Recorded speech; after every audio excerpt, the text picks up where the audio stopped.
Satu nama, seribu inspirasi, seorang ilmuwan, teknokrat, sekaligus presiden. Tapi di balik kejeniusannya, tersimpan kisah cinta yang membuat jutaan orang terharu. Inilah perjalanan hidup Baharudin Yusuf Habibie. Sejak kecil, Habibie menunjukkan minat yang besar terhadap ilmu pengetahuan, khususnya fisika dan matematika. Ia melanjutkan pendidikannya di Institut Teknologi Bandung, sebelum akhirnya melanjutkan studi ke Jerman Barat.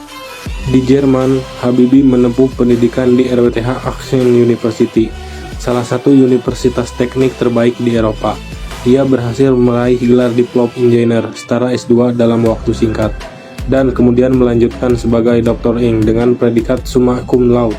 Habibie dikenal sebagai mahasiswa yang sangat cerdas, rajin, dan visioner.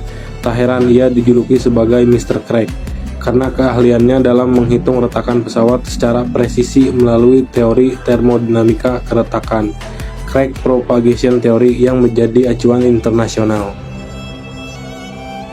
Karirnya di dunia penerbangan dimulai di perusahaan MBB, sebuah perusahaan dirgantara Jerman.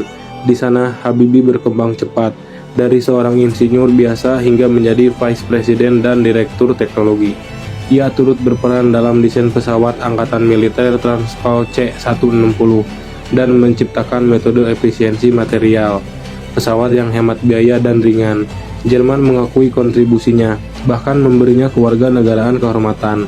Namun, Habibie memilih tetap menjadi warga negara Indonesia.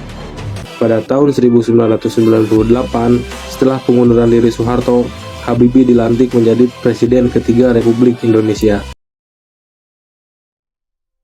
Salah satu nilai berakhlak yang menonjol dari diri B.J. Habibie adalah berorientasi pelayanan. Habibie rela meninggalkan karir gemilang di Jerman demi mengabdi untuk Indonesia.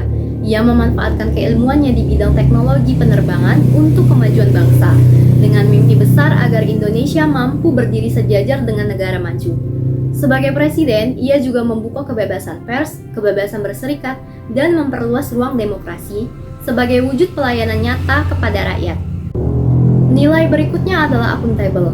Habibie selalu berani mempertanggungjawabkan setiap kebijakan dan keputusannya. Keputusannya memberikan referendum bagi Timur Timur meskipun berisiko secara politik, menunjukkan sikap transparan dan konsisten pada prinsip demokrasi. Bahkan, ketika laporan pertanggungjawabannya di MPR tidak diterima, Habibie dengan lapang dada mundur dari jabatan presiden tanpa perlawanan. B.J. Habibie merupakan cerminan nilai kompeten bangsa. Sebagai seorang insinyur yang ahli di bidang teknik penerbangan, beliau berhasil meraih gelar doktor dan menorehkan prestasi di Jerman. Tidak hanya itu, beliau berhasil juga mengharumkan nama bangsa dan membawa bangsa Indonesia ini terkenal memiliki seorang insinyur yang ahli di bidang teknik penerbangan. Bahkan beliau juga dijuluki sebagai Mr. Crack karena berhasil menemukan penemuan keretakan pada pesawat. Di era pasca reformasi tahun 1998, B.J. Habibie menerapkan nilai-nilai harmonis, yaitu beliau menjalin hubungan baik dan komunikasi dengan masyarakat, tokoh agama, mahasiswa hingga tokoh politik untuk menjaga kebersamaan dan stabilitas negara. Upaya ini merupakan bentuk persatuan dan kesatuan B.J. Habibie agar senantiasa menciptakan Indonesia yang damai.